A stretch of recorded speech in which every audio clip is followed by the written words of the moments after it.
Morning. I'm gonna, for the last, 2008 years, yeah. For the last 8 years, I've been traveling around to schools talking about Rwanda. So I've told these stories a few times before. For the last 4 years, I've been doing it full time. And sometimes for my own sanity, and sometimes because I'm trying to discover new things, I just take it from a different angle.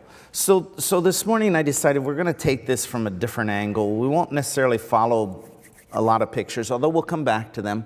But let's just use good old Google Earth for a minute to zoom on down in here. You know, guys, this line right here in South Sudan, a year and a couple of months ago, when I was speaking in schools on the East Coast, I was begging students to contact their senators, their legislators, because everybody was saying that come January, that's a year ago January, there's going to be a war here in Sudan. They're saying the government forces in the north are bringing their soldiers down, and the south is gathering together all their old rebel forces. And I was just begging students to contact their representatives, their senators, and let the people know, especially the people in South Sudan, people in north and south, but won't get into the details, let them know we care. And I said, you know, imagine if you could have a part in stopping a war. Who's going to get out of bed in the morning and think they could be part of stopping a war? And it happened. The war did not happen. A new country was born. Unfortunately, there's still a lot of guns and a lot of stress and a lot of people who are facing death. But when we actually do something, it makes it. Anyway, I don't know, if you look at a map and you see a border like that, it might not make you emotional, but this border here means a ton to me. But let's zoom on down in here and actually, okay, I'm easily distracted. Come back up here for a minute. This part, let's see what'll come in here on Google Earth as we come in here to Darfur. I haven't loaded, I just loaded this, got the little laptop a month ago. I love Mr. Mac here, but okay, it's not loading up on you, so I'm not going to take the time. There was a kid going to college about 6 years ago, and in this part of Sudan, the Darfur region is where they've been killing people. The government has been killing its own people. That's really the reason I quit my job and started traveling to schools, because I was in Rwanda when the Rwandan government was killing its people, and I was wondering, does the rest of the world give a rip? And now I'm outside, and the Sudanese government is killing its people. And I'm like, yeah, I give a rip, and I quit my job and started traveling to schools. And so this is why I'm easily distracted. But the boy in college 6 years ago, his name Michael Graham, the government was denying that they were killing their own people. And Google Earth had just come out, and Michael's thinking, wow, okay, the government is denying it, but the people are telling us their towns are being bombed. They're doing homemade bombs in these planes that they're throwing out, and they're doing regular old kind of destructive bombs, and they're doing all kinds of stuff. Google Earth will have pictures, right? And so he emails, gets on, finds the head of Google, whoever the head is, and he says, listen, we've got this crisis going on. Would you care? And they're like, absolutely. They come and visit. He was going to Lewis and Clark College. Some of you are probably seniors. You're wondering, maybe you already know where you're headed next year. Lewis and Clark's a pretty amazing school in Portland. Little plug there. But Michael contacts the head of Google. They actually visit the school. The president of the university was pretty surprised to hear Google had come in. What's up, Michael? Anyway, they use their technology. And if I would have loaded the program right here, and some of you can get on and find it, they have ways to show how, 5 years ago, here was town, happy, gardens. 2 weeks ago, decimated, burnt, destroyed. The women in the camps were just starting to wear colored clothes again, because for so long at home, they realized if they wore colored clothes, when the military, the government gunships would come in and stuff like that, and if their sons, if their husbands who would be on watch didn't actually see it coming and stuff like that, and they'd be fleeing from their homes, you can imagine running on this kind of desert kind of floor with a bright colored, you become a target. I mean, these are strange little things we often don't think of. There's a fabulous book. It's called The Translator. and it'll introduce you to what's going on. And if you'd like to have a read that's very hard to lay down and very powerful, sometimes really, I was reading it on the plane a couple years ago, and in one part, the tears are starting to come down my cheeks. I'm like, I got to stop reading this book for a moment. That people think I don't know what they'll think I'm doing here on this plane, but it's a very, very powerful story. Daoud, the young man on the cover, he uses his English. He was at that time using his English as a tool, taking reporters from National Geographic, CNN and stuff across the border from Chad, where the camps are, into Darfur region. He had on his cell phone the numbers of the rebel leaders in the area, and he would call them before he'd go into their area. Everybody's got cell phones, I often would look at these robes and say, where do you keep your cell phone? But anyway, Daoud, one day, he runs on, he doesn't have the right connection, the right number, and but he's been doing this, he's going to wing it, and he's got a National Geographic guy with him. He convinces, I think the guy's name, the pickup truck driver's name was Abdul, convinces Abdul to do it against Abdul's better judgment. You'll understand why in a moment. And but he doesn't have the number. They cross the border into Chad, and they're quickly intercepted by some rebels. He hadn't made his contacts. They take the National Geographic reporter one way. They take Daoud and Abdul another direction. 3 days, torture, question, you're spies, all this kind of stuff. And finally, at about the third day, the commander of the group says to 4 16-year-olds with their Kalashnikovs, with their assault rifles, he says, take them over there where you kill everybody and kill them. And so Daoud is marching to the death spot. But what's really interesting is even while he's walking to the death spot, as he gets closer and there's bones of people who have been killed before him, he tries to be careful not to step on their bones. He has such a respect for life and humans and the value. And then stop, the order is barked and they stop. And as the boys are raising their guns, Daoud says, guys, I don't blame you for what you're doing. I know you've been ordered to do this, but could you find something we could use as a blindfold? And the one boy who was kind of in charge, he's like, what for? And Daoud says, he's been with them for a few days. I've been around the campfire and heard them talking and stuff. He points at one and he says, I actually went to high school with your older brother. He points at another one and he says, I just met your family. I heard you talking, and then I met your family. And he names a refugee camp that he had just met his boys' family. They would be so excited to know you're still alive. And the boys, their guns are kind of lowering. And the one boy, you went to school with my brother?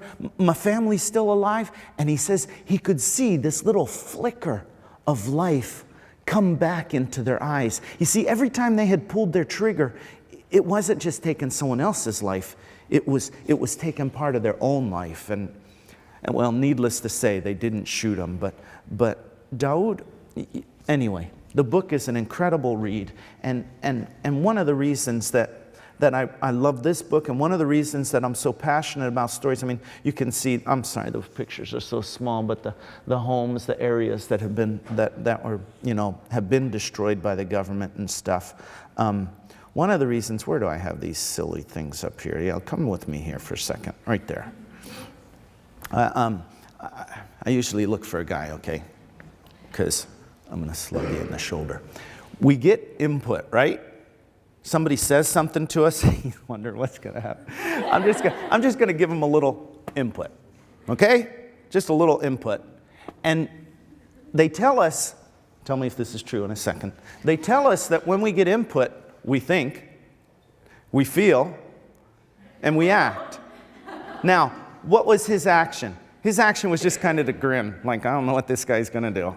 But this sequence is what they tell us happens, sometimes not always in that, linear, circular, okay, but basically like this. We get input. And then people focus on the last part, the action part. Would you stop doing that? Oh, I was at a high school, where? North Carolina 2 weeks ago. Get your feet off the furniture. You ever heard that before, huh? We focus on the actions, and yeah, maybe they'll take their feet down slowly or whatever. Did somebody have their feet up on the front? Anyway, and then, but then the feet are back on the front. And the change doesn't come when we focus on the action. And the feelings that are driving, well, those are pretty scary things at times, and they're powerful things and stuff like that. But the real change comes in our thinking. When we think different, We feel the problem is often we don't think, we assume. Yeah, that's a little tension getter. But we make assumptions about people. We make assumptions based on their height. We make assumptions based on their skin color. We make assumptions based on the clothes they wear. We make assumptions on their weight. We make all kinds of assumptions about people. And those assumptions often drive our feelings, which drive our actions. So you understand, when a story comes along, a story has the potential to change the way we, or assume, the way we think or the way we assume. And that then can change the way we feel. Daoud was standing there about to be shot, and he starts to tell them, well, it's kind of like a story. I went to high school with your brother. I just met your family. Daoud is rehumanizing himself. He was just a target. They're going to go and shoot him over there like they shot the other people, and then they'll go to lunch. Just another day. But he changed himself from a target to a human. That's why I'm really passionate about the power stories. That's why it's so cool, you guys. I don't know where these people were when I was in school. I hated English, but there's these awesome English teachers now who, yeah, absolutely. I think that there might have been a few around when I was in school. Maybe a little bit was my fault, but the whole idea that English is about stories, communicating life. I mean, you saw freedom writers, and anyway. We were diving in, back to our map, right? Weren't we there? Here. And we're going to go down south, Congo, Rwanda. This is where we were living for 6 years. Okay, one more distraction. Come down a little lower here, and Harare, Zimbabwe. This is the first country I moved to in Africa, right out of college. And if we even went down even farther into South Africa, that's why you don't want to give me a map. Right here in South Africa, right along what they called the Wild Coast, was the first place I went in Africa when I was in college. You get a chance to take time out from college. Our school had an awesome service learning program, and I spent a year in the Transkei back in 1978. But anyway, let's go back up. It seems it's just interesting. Each time I've gone back to Africa, we've moved a little farther north. My wife and I were just married when we moved to Zimbabwe. She's 22, I was 23. We were fresh out of college. I studied as a high school shop teacher, auto mechanics and welding and all that kind of stuff. So anyway, I'll tell you a little more about what we were doing in Rwanda in a minute, but I'm going to just take us into the city. I'll take you to our house where we lived, and I'm going to dive right into a story in the middle of this horrible 3 months of slaughter in that little country, most densely populated country in Africa.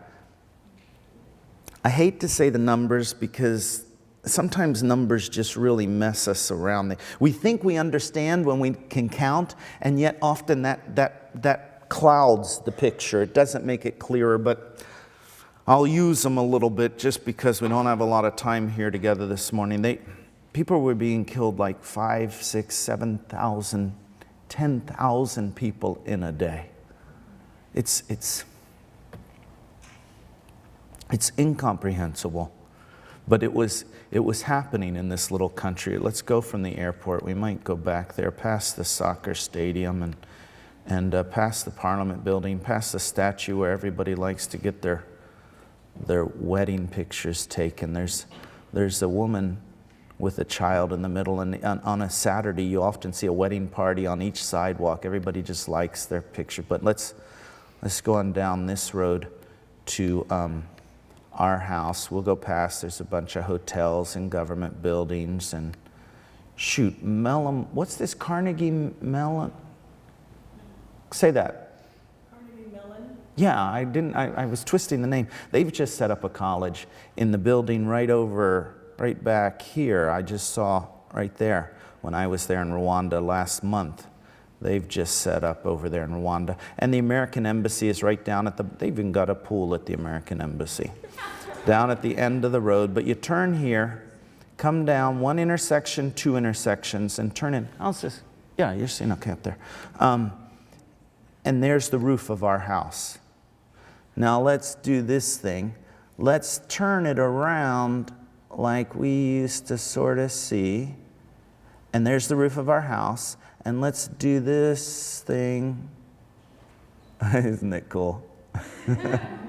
And let's turn. So we're now going to be looking. Okay, there's the embassy.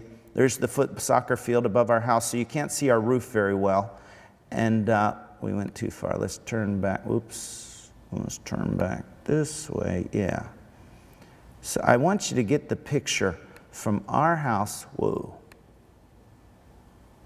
Okay, the roof of our house right there. And you look across the valley, and you look up here to the downtown section of the city. Now, this isn't perfect 3D and stuff, so you can't see all the skyscrapers and stuff like that, but there's the Holy Family Church right here. And I'm just going to pause on that picture because we're going to dive into the story now. So you see where our house was. You're looking at the city. The president's plane has been shot down. Probably, I don't know, 7,000 foreigners have left. People from America, from Egypt, from Canada, from China, people from France. They've all left foreigners that just white foreigners, easily identifiable. There were some foreigners there from Africa, I think still other African nations, and I wasn't able to pick them out. But of all those 7,000 who left, 10 of us stayed. There was a French man that I want to tell you about this morning, Mark. Mark had long hair and a beard, and the kids called him Jesus. Mark, when all the foreigners were leaving, Mark said no. He had a house with 12 orphans. Je ne quitte pas, I'm not leaving. How can I leave these kids? How can I leave these little ones? And so Mark, it was just, no, I'm not leaving. I mean, I know a lot of the other foreigners had difficult decisions and hard to make, but Mark, I'm not leaving. Mark's house, unfortunately, we could have Googled Earthed over to it up on the top right-hand corner, but his house, unfortunately, took a mortar. Just behind our house, the rebels were controlling the city, and they were launching mortars into the downtown section of the city so regular that we had an African gray, our daughter, she had an African gray parrot. The bird started whistling like mortars. The bird is sitting in his cage going, and so that's how regular the mortars were. And one of those mortars, unfortunately, hit Mark's house. Nobody was hurt. I mean, it was like a miracle. The house was damaged. Nobody was hurt. Couldn't live there anymore. And he had to move into another church that I won't take the time, not the Holy Family Church, but the basement of a church up to the top left-hand corner there with his kids. And as time went on, this killing was going on. More and more kids came. Parents were killed. Parents were looking for a safe place. And here's a foreigner. Maybe my kids will be safe with this foreigner. So by the time the genocide ended, there were more than 200 kids with Jesus. And Mark was just doing everything he could, not only to protect these kids, but to find food for them. And I was trying to help him, food and water. I was at the basement of the church one day talking to him when this woman showed up. She was from a political party, and I won't get into all the politics of Rwanda at the time, but basically politics were at the bottom. We're at the root of the genocide. If you heard a bit about the genocide, if you saw Hotel Rwanda, different things, sometimes it's easy for people to think that one group of people hated another group. The Hutus hated the Tutsis, and they hated and killed, and finally a genocide exploded. And there's just nothing spontaneous about a genocide. A genocide just doesn't happen. It's hard to pull off a genocide. Hard. But in any case, politicians very much at the base of the... I didn't want much to do with this lady. I was trying to avoid cameras and news and politicians, absolutely. And we greeted, and I introduced, and Mark started to talk to her, and I was like, "Thank you, Mark," and I just kind of quietly snuck away. But before I got away, there was a young man who was with her. I don't know his name. I've forgotten it. I'm sorry. But I'll call him Bernard. Bernard was maybe in his 20s, late 20s, middle 20s. And Bernard was soft-spoken, and he said, "Excuse me, I understand that you're helping orphans around the city?" And I said, "Yeah, I'm trying." And I'm thinking, boy, he's with the lady politician, avoid. And he says, "I'm wondering if you could help me. I have a group of people I'm trying to help. And so, I'm cautious and stuff, but there's something about him. He's just, there's a gentleness, there's a sincerity, something about his eyes, and I kind of let my defenses, and he says, if you could help me, that it would be awesome. Could I take you to where these people? And so we made an appointment for the next, I don't know, it was the next or 2 days later, we made an appointment to meet. I said, let's meet at the roadblock, the checkpoint above the market. It was kind of like saying, let's meet at 7-Eleven at the corner of Oak and Main or something. It's just kind of, I thought, just a landmark where we could meet.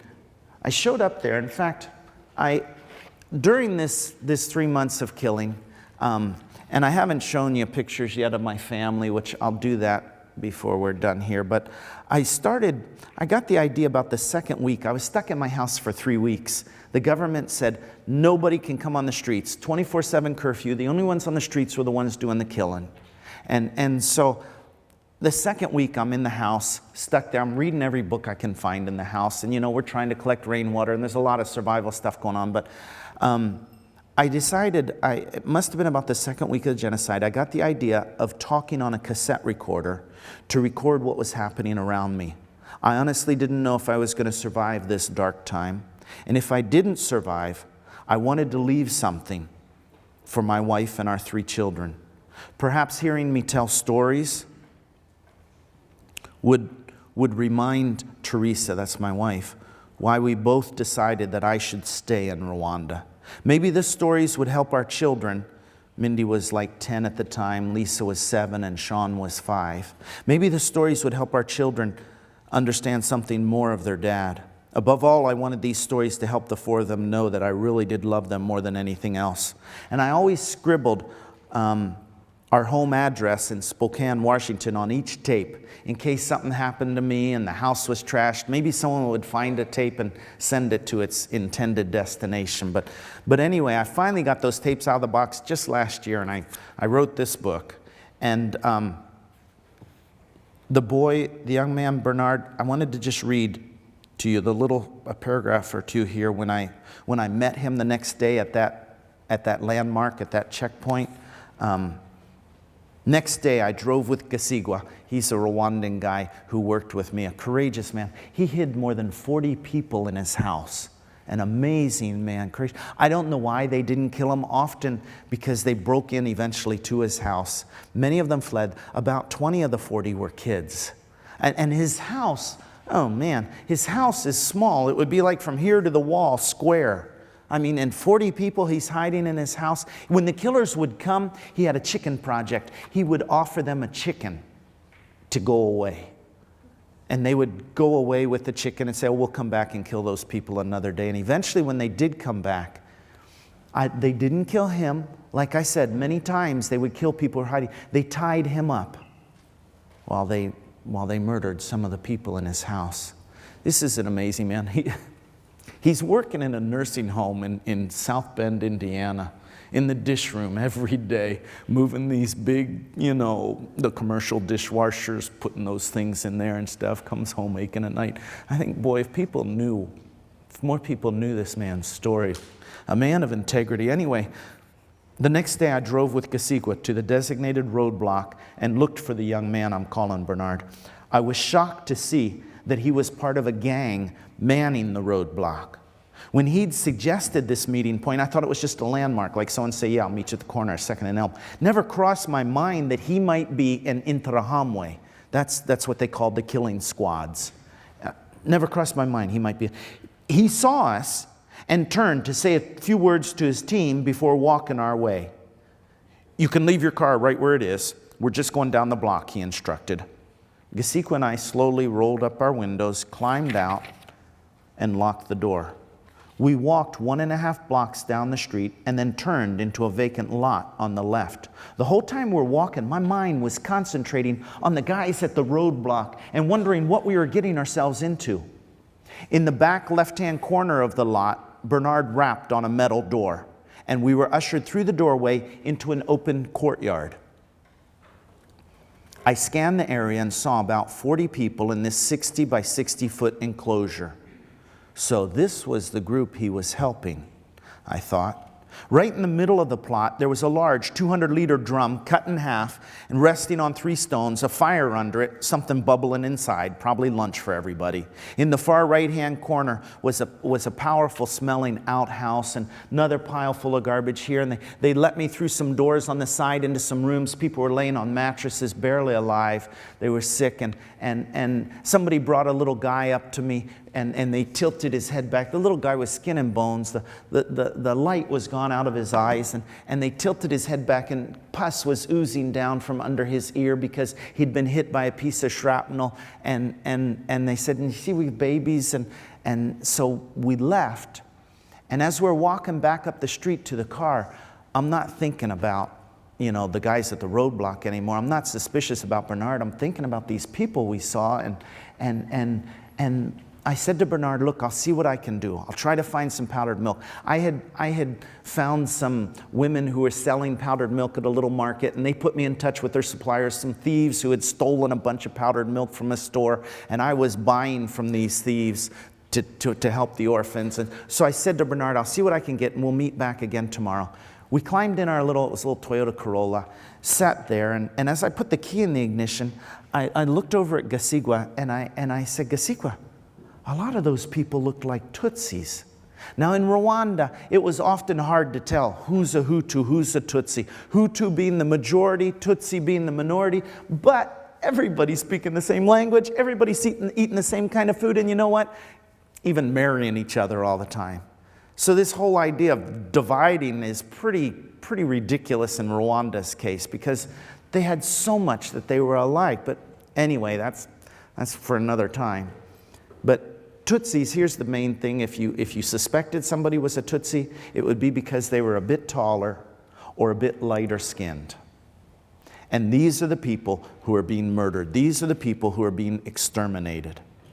And I said to Gasigwa, "These are the people who everybody was trying to hide." I said, "That wasn't much of a hiding place back there." I said, "They look like Tutsis." "Oh yeah," he says, there were many, many Tutsis there." And I don't know how Gasigwa got his information. He had his way, talking with people and stuff. And somehow, I guess maybe when I was looking in the rooms or whatever, Gasigwa in just those few moments had found out. Some young ladies, I always kind of struggle, not just to tell their story, but to find the words. They were sacrificing their bodies to soldiers. It's rape. It's rape, and yet they're doing this because the soldiers in exchange would then protect their families. Imagine if your sister is doing this to protect you, if your daughter is doing this to protect you. That's why I called that chapter Heroic Sacrifices. And so that explained how this group of people was managing to stay alive in the middle of the city and not much of a hiding place, in a pretty squalid place, because these young ladies were sacrificing for their families. And the next day I came back with some powdered milk, and as we came into this courtyard, crying in front of people used to bug me. I'm still not real happy about it. But we're not wired for these kind of things. We're not made to have a vocabulary for this. I mean, we've come up with this word genocide, but we're not made to just shrug these things off. And I think to myself, yeah, you might be uncomfortable shedding some tears in front of people, but it's not about you. It's about other people, and it's about telling the story. And it's about believing, like Dawood up in Sudan, that when people hear the stories, it will change the way they think, and it will change the way they feel, and it will change the way they act. And so I'm pretty much over it. And sometimes I don't. I can tell these stories sometimes and it doesn't, but every once in a while it does. But in any case, I get back there the next day, And I've got some powdered milk, and everybody's pretty excited, and we're in the courtyard, and all of a sudden, a lady comes running in the courtyard, screaming, howling, waving her arms, just kind of putting her hands over her face and go, and kind of they do this kind of scream like whoa, whoa, whoa, whoa, whoa, whoa, whoa, whoa, whoa, and it's really a lot louder, and she leaves the courtyard and goes back out on the street, and we're like, what? We follow her back out. She runs into the street and she scoops up what looks like rags, just a bundle of rags, but we quickly see it's not. Somebody says it's her son, and I get her to stop. And I put my hand there on that little guy's throat, trying to find, does he still, and he's got a pulse.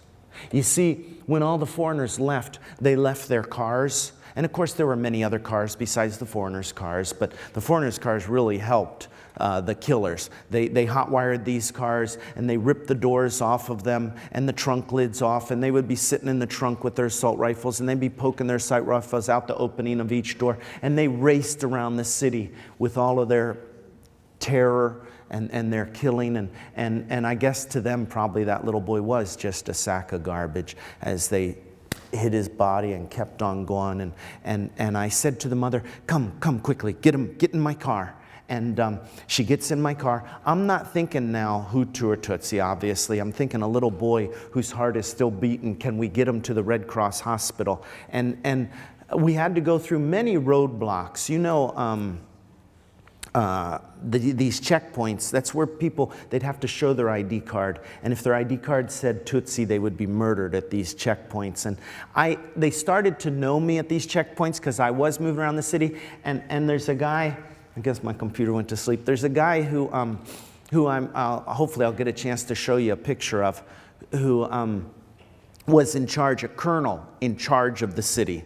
And I think my connection with that colonel helped me to be able to move through these checkpoints. I, in fact, asked him partway through the genocide to try whatever influence he had to get them to cut me some slack, because they were making it so hard for me to do. Anyway, I come up to the first checkpoint, and I'm thinking, guys who were there at the checkpoint, this little boy was just hit by a car. Look in my back seat, and they see this bloody little guy in the back seat in the mother's lap. I'm going to the Red Cross, and they open up. And another barrier, repeated, and they open up. Another about 5 or 6 barriers, and I get to the Red Cross. And take them in. It's a school that they've turned into a field hospital, in a classroom, put them on a table. A doctor comes, begins examining, no x-ray, but the doctor's checking, and I leave them with the doctor. I go to talk to a guy, Peter was his name, trying to find more blankets for some of the other orphans I'm trying to help. Come back about maybe an hour later, 45 minutes later, and here's the little guy sitting on the table, looking around. He's all bandaged up by now. I mean, he looks like a little mummy. He's just wrapped with cloth all over his head and his arms and stuff. But the doctor says, can't find anything broken. We're going to keep him here for maybe internal, we'll keep him for observation. And I said, oh, excellent. And I went about, I don't even remember what I did the rest of that day, but towards evening I came back to check, and I came in the parking lot of the Red Cross, and here's his mom, sitting on a chair or something, I don't know, stump. And she's got her little boy on her lap, and she's got a porcelain bowl with corn kernels. The corn is really matured, and they've cooked it, and she and her boy are eating a kernel at a time. And she was gorgeous. I mean, it was this picture of a mom and her child, and I remember, it stunned me. She had been insane with grief and fear and screaming and howling when I first noticed her. And here she is sitting there with her son, and they seem so content. And somebody says, you don't have to go back to that place. I got someone to translate. I saw them talking. I said, what are they talking? Now they're telling her she could stay here at the Red Cross and not go back to that place. And well, what's she saying? Well, she has 3 other children and her husband back at that place. And she's really torn. And so I entered in the conversation, and I said, tell me a little bit about your kids. And she says, well, I got a baby that I'm nursing. And actually, you met my other son. He's the one who had that wound behind his ear. And And then I've got another older son and my husband, and I said, listen, trying to move your husband here would be like, he would get killed at the first roadblock, and probably your other, maybe I could get the baby and the other wounded boy here. Maybe I could get them through the checkpoints. If I could get those two and you had 3 of your 4 children, would you then stay? Well, nobody should have to make a choice like that. But this mom finally said, okay. I went back. I managed to get I said, where's that little guy everybody wanted to know, how's the little boy, is he okay and stuff? I said, it looks like he's going to be okay. They're keeping him for observation. I understand the mom has a baby here that needs to be nursed. Oh yeah, somebody brings a baby out of the crowd. And I understand that her son was that little guy wounded. Somebody shoves the little boy to the front of the crowd. And so I take these 2 kids and I manage to get them through all the roadblocks. And we'll just kind of fast forward to the end of the genocide. I sort of lost track of them on purpose because I didn't want, if somebody asked me, I didn't even want to know. I'm like, they're at the Red Cross and it's better. I'm trying not to be labeled as someone who's saving the Tutsi people. I mean, it's pretty obvious, but I'm trying to walk this narrow line. And in any case, the genocide ends July 4. And you already see how easily I'm distracted. And so this is helping me a lot because if you guys, there's more stories I want to tell you, and I want to leave a few minutes for you to ask questions, and I'll show you a couple pictures of our family and stuff. But I brought a bunch of books. If some of you are readers and you want to, or if you haven't been readers and you want to start, I brought some so you can read some more of these stories. These helped me and my wife. We started a little nonprofit called World Outside My Shoes, and hopefully we can connect on Facebook and some other things. But these books help us travel around and speak at schools and stuff. They're a fundraiser. So if you could donate $10, that'd be cool. But if you just have $1, that's okay too. And I always tell people if you just have $100, okay. But if you'd like to take a book, I don't expect many people to have money now. You can go online. In the back of the book is our website, and you see the donate button on the website. You could make a donation later if you take the book today. But so that makes me feel better that if you want more stories, you can take some books, and we'll do that. But we're at the end. That's where we are. It's July 4. It's ended, and I'm at a school. The rebels have finally, after launching those mortars so regularly and many other things, they've finally driven the genocidal government out. They go mostly into the Congo, and that's a whole nother story if we could talk some more this morning time-wise. The horrors happening in the Congo are just... It's the worst place right now to be born and hope you're going to live. I mean, it's more people are being killed per square mile. It's terrible. But in any case, they're driven out of Rwanda. And in Kigali, the rebels have told everybody, go to these different assembly points while we secure the city. We're going house to house, building to building, making sure that the killers are all gone. And I went to one of the schools where there were like 15,000 people gathered together looking for one of my friends, guy who worked with me. And while I'm in the parking lot, I got this pickup truck that had been stolen from the UN, and then the UN got it back, and they sort of abandoned it. You know that movie Hotel Rwanda? This truck was left in the parking lot of that hotel, and I managed to get the truck. Anyway, I'm sitting in this truck, and a guy comes up to my window, and he says, hey, do you remember me? And I look at him, and I'm like, yeah, but where? And he says, I was in that courtyard. Remember the kid who was hit by the car and that? I'm like, oh, yeah. Now, I haven't told you. I'm not sure how many weeks after the incident of the boy getting hit by the car. I don't even know if it was a week. It wasn't long. I know I was never able to take supplies back there again. I had just made, I'm pretty sure, just one delivery of powdered milk. And I woke up one morning, looked out from the window of our house to the picture that was just on the screen, and I mentioned Holy Family Church. I looked out of my window, and I thought that the hillside over here, I thought this hillside down here, yeah, there were a bunch of people in this church looking for protection. And this has a lot of buildings now, but back then there weren't quite as many. And this hillside from our house, you can see it's kind of far over to that hillside from from our house somewhere right around there. Anyway, I won't take the time. I get my binos and I look, because I thought the hillside was covered with trash. It was people who had been murdered the night before. The rebels had come in and tried to do a kind of rescue operation at the church. It had gone bad. And it was a terrible, terrible massacre. And then that ignited another sweep through the city. And then it didn't matter, looking for Tutsi people. And then it didn't matter what young ladies were sacrificing, what soldiers. That's when they came through and killed, I thought, everybody in that courtyard. But here I am now at the end, and there's this man, and he survived from that courtyard. And I'm like, wow, that's incredible, you're alive. And he says, well, you know, the lady you took, her husband was killed, but her fourth child survived. And I'm like, really? And he says, yeah. And I'm wondering, could you take him to his mother? And I said, well, I really don't know where his mother is, but yeah, I'll take him, bring him here. And, you know, and so... he brings them to me, and we drive to another assembly point, St. Paul's. It's another one actually right near Holy Family Church. And I'm looking for some other friends. I got the little guy, it's a double cab pickup, got him in the back seat. And another, it's crazy, the same thing. A woman comes to my window before I get out of the pickup, and she says, hey, do you remember me? And I look and I'm like, yeah, but where? Same repeat. She says, I was in that courtyard. The little boy hit with a car. And I'm like, no way, this is not, I've got the little, and I turn around to the back seat and he's gone. And I'm like, where'd he go? And he's running around the front of the truck. This woman is his aunt. And she hugged, they embraced, and I'm like, oh, unbelievable. And I said, well, you know, where is Mom? Oh, yeah, she's still at the Red Cross. She became a house mother for a bunch of orphans in a home there. She gave me directions. I said, well, tell the little boy, get in the car. We're going and to find his mom. And so the little guy gets in the car. Well, he's not so little, but medium little guy.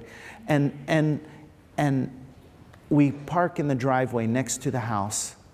And as we get out of the truck, out the back door comes his mom. She's got a basin of wet laundry. She's heading to the clothesline.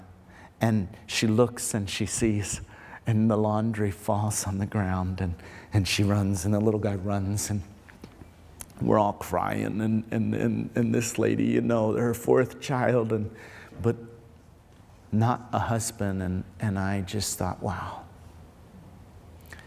it's incredible. But also what's going to be incredible is how is she going to move forward from here? Life is hard already. She's without her husband. She has these four. You see, to survive is one thing that's phenomenal. But how do you keep living afterwards? And hang on to that question while I show you a couple of pictures.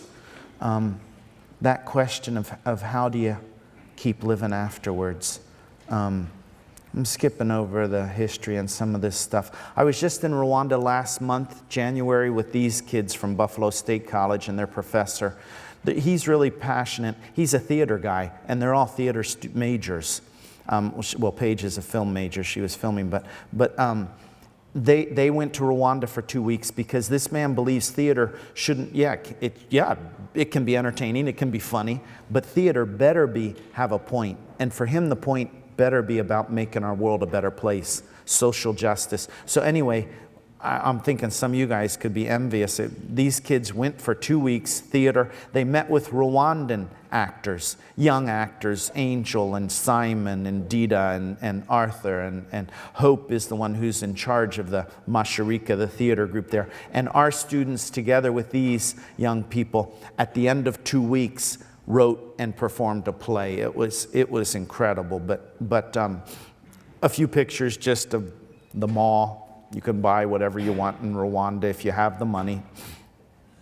A treadmill, huh? Who would go shopping for? People in Rwanda are like, what do you need? They walk all over. Anyway, there's a lot of foreigners, and so I guess the foreigners need their treadmills. But yeah, you can get pretty much whatever you want. I don't recommend riding the taxi. I mean, those motorcycles, they are fun and exciting, but they have too many accidents. Just a few pictures of the kids. Yeah, that usually gets that response. Thank you. I always tell people that this little girl probably doesn't own a toothbrush, but on her way to school, she'll break off a twig and chew it till it's soft and use the twig. Or these guys, typically can't get their hands on a soccer ball, so with plastic bags and string, they make a soccer ball. Or they probably don't have money, most of them, to go to the mall to buy toys or things. So this is an awesome homemade scooter. I mean, he's using it for a wheelbarrow right now, but later he'll be playing on this thing. And I love these 3 pictures because they are part of the answer to the question I just left with you. How do you live after your family has been murdered? How do you live after? And these kids, they show in very practical ways that you're not defined by what you don't have. You're defined by what you do with what you do have. That's the key. It's not what you don't have, it's what you do with what you do have. And it's not just about a scooter and a soccer ball and a stick toothbrush. It's also about life. Focusing not on what you have lost. And the people of Rwanda will never forget our friends and family members who were lost in the genocide. But then you find people focusing like, my sister is still alive. I have one family member. I have a little brother who survived. And people focusing on what they have. Or new relationships that have been formed. It's huge. Okay, that's me and my family. That's easy to tell, right? Come on, just darken the hair and suck in the gut. Teresa and I met in high school, actually, so. And we dated in college, got married a week after graduating from college. 6 weeks later, we moved to Zimbabwe. I already showed you there as that shop teacher. She did business and accounting. Our daughter, Mindy and Lisa, our 2 daughters, were born in Zimbabwe. After 6 years, came back to the States, got an MBA, and Sean was born. And then with that business, that MBA combination, and the high school shop teacher, tech teacher, we went to Rwanda to build schools, to operate clinics. We went there with the Adventist Church, the humanitarian arm of the Adventist Church, doing all of these.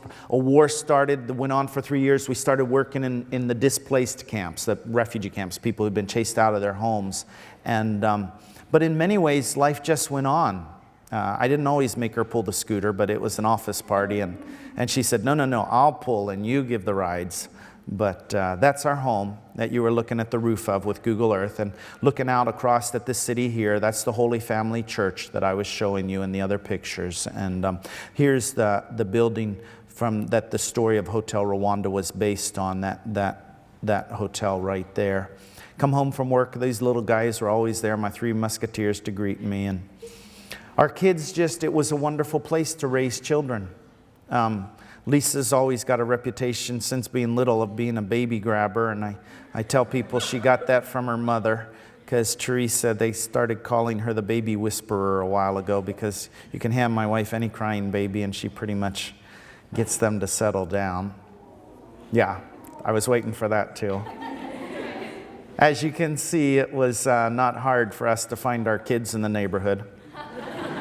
But for 4 years, Sean and Lisa and Mindy are playing with their friends and building relationships. This might sound a little strange, but for 4 years, Mindy, Lisa, and Sean were making deposits in the hearts of the moms and the grandmas in our neighborhood. Strange phrase, but hang on to that for a minute, because when your kids play with their kids and relationships are formed, and I make that strange phrase, I say that strange phrase because when the plane is shot down, and this doesn't cause the genocide, but this is the trigger. The genocide's been well planned, and this is the detonator. When the plane is shot down and we hear the explosion at our house, and these ID cards then become the crucial thing. That's the only way you get through a checkpoint is if yours does not say Tutsi. If Tutsi is crossed out and it says Hutu, it's the only way you make it through, because they've been broadcasting things. There's all kinds of hate radio before and now during the genocide. There's comedians making jokes, there's musicians, but the message is against against the Tutsi people. It's dehumanizing. It's against the cockroaches. It's against the snakes, all the names that they have for them. And they had other propaganda, and I won't read the Hutu 10 Commandments. I'll pause, though, at this cartoon. Some of you who've studied French, you know the guy here is saying, "I'm sick, doctor. What's your sickness?" The Tutsis, the Tutsis, the Tutsis. This whole idea of I'm sick, this is something that's part of our life. How many times have you said or heard somebody say just recently, "I'm so sick of that person. They make me sick. They just make me sick." And what do you do with the sickness? You want to eliminate it. You want to eradicate it. And this whole idea that we're somehow we're gonna make a place better by getting rid of somebody is a lie. It does temporarily, can make a difference temporarily at best, but it's genocide at worst. Here's the young lady who lived and worked in our home. And so I'm going to break here in just a second because I do want, if you have some questions, but many people ask, why did you stay? And it starts with this young lady who lived and worked in our home. The kids loved her. My wife and I loved her. She just had become like part of the family in many ways. And this young man who came looking for work, this is a picture years later. He didn't wear a military uniform when I knew him back at the time. He was just a young guy looking for work, and we hired him to be at our house in the evening to kind of watch over a night guard. And so he and this young lady both had the Tutsi ID cards, and they're the beginning of the reason why my wife and I decided together. I didn't try to convince her. She didn't try to convince me. Why we decided together that I would stay and she and the kids would go. Because we hoped that by staying, this young lady would not be tortured and killed. Or this young man. Now, by the way, his uniform is because after he did survive, the young lady survived too, got married. She's got 2 beautiful boys. But he survived and he joined the military. And this is a picture of him in Darfur. Rwanda sent troops, as well as other African nations, in trying to have peace in the middle of this genocide. And here's a kid who survived the Rwandan genocide serving in Darfur. I'm really proud of him. And this whole word I told you about, genocide, before, and this thinking that my world would be better. You know, that thinking and those feelings and those actions that come. And there's no such thing as my world. I tell people we should say it's my fantasy, because my world doesn't exist except between my ears. It's in my head. And so shifting in our thinking from my world to our world. And our world is better with everybody in it. Anyway, lots to talk about. I'll skip through. If you want to watch the film, it's a documentary called Ghost of Rwanda. I actually have some parts in that documentary, and because of that, I get invited to that's what opened the door. That's why I get invited to a bunch of schools. This documentary, and I don't recommend it because I have some parts in it. It's just an incredible piece of work to explain what happened during this time, and that there were enough soldiers that it could have been stopped. But I can't race on past that point. These people didn't have to die. It could have been stopped if their orders had been different. And you stop and think, who's driving the orders of soldiers? Well, there's commanders, and then there's governments. But honestly, we've got to recognize, I'm running out of power. Thank you. No. Or is my thing not on? Okay. My point is, during the Rwandan genocide, the phones in Washington, D.C. at our senators and representatives' office were not ringing off the hook.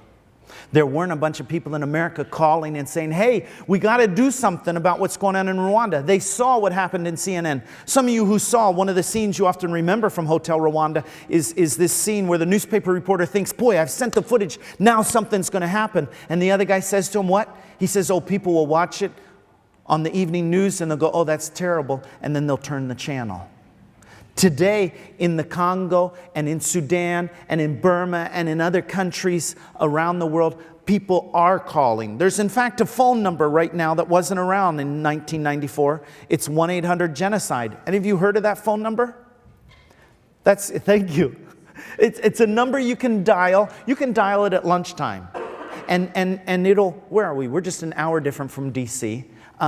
It will ask you for your zip code. You put in your zip code. It'll put you right through to your senator's office, to your representative, to the White House. Call the White House at lunchtime. And just tell them, I mean, it's kind of fun too, but just tell them. We were this morning talking about the Congo. We were talking about the genocide in Rwanda. I care about what's happening. You might think, what good does that do? Tell President Obama, I care about the people in Sudan. What good does that do? I'll tell you two things it does. It is making a difference because our people in government are hearing from the people that they represent. And it not only makes a difference for them, but it makes a difference for you because you've done something. If you hear stories and you don't do anything, you can be worse off than you were before the stories. That's why service is huge. Well, I said I was going to pause, and I will. I'll just write. Oh, yeah. Okay, that's our house again. They killed many of the people in our neighborhood. At this home was one of the first places we saw them carrying the furniture down the street. And Thursday night, they came to our house with their machetes and their clubs. We're not Tutsis, obvious, but as everything, everybody can do whatever they want. They can take from whatever people they want to. I don't know. Maybe they were going to rob our house. Maybe they were going to do worse things. They've been doing horrible things to women in our neighborhood, to young ladies. But they never came inside our house that night because our neighbors. Notice the houses around us, little metal roof, mud brick homes. Out of these simple little mud brick homes, this house wasn't even built at the time. Ladies, here's two of them, came and courageously stood up and said, no, you can't come inside. They didn't have guns. They didn't bring out garden hose or machetes or things. They came with stories. This is the grandma of Sean, our boy's best friend's grandma. She was among those ladies too. They came with stories telling about how we'd been living there for 4 years, about how we'd take them to the hospital in the middle of the night, just little acts of kindness. And the one that I think just really to me was huge was they said, you can't go in there. Their kids play with our kids. Somehow these ladies, I said they weren't armed. Not true. They were armed with stories. And somehow the stories changed to some degree the thinking of these guys and perhaps even a bit their feelings, but it changed their actions. They didn't come in our house. These women, they are not ordinary women. If they were ordinary women, I think they would have stayed in their house. They're extraordinary. And they used what every single one of us has, a story, to make a difference. So our family did leave. You can see the kids are not, I mean, that's a bunch of cars as they were driving out. You can see the kids don't look terrified. And you ask them why, and Lisa will say, because Mom wasn't afraid. At checkpoints, they might bang on the side of the camper. They might rock the camper, try the handle several times so the door never got in. Our kids were well protected. My dad was actually visiting, so he was driving. But I can't give enough credit to my wife for the courage that she showed and the security she gave our kids, the sense of stability. There's a little clip on YouTube you ought to watch. It's called The Girl Effect. And it just talks about if you want to make a difference, make sure young ladies are empowered. Make sure they have education. If you want to make a difference anywhere in the world, this is where you're going to have the best return on your investment. In any case, I won't go on, but I will stop here. Teresa didn't go to the States. She just went to Nairobi, and every day we talked on the radio. An incredible gift to be able to talk to her. And you can read more of the stories. But I thank you very much.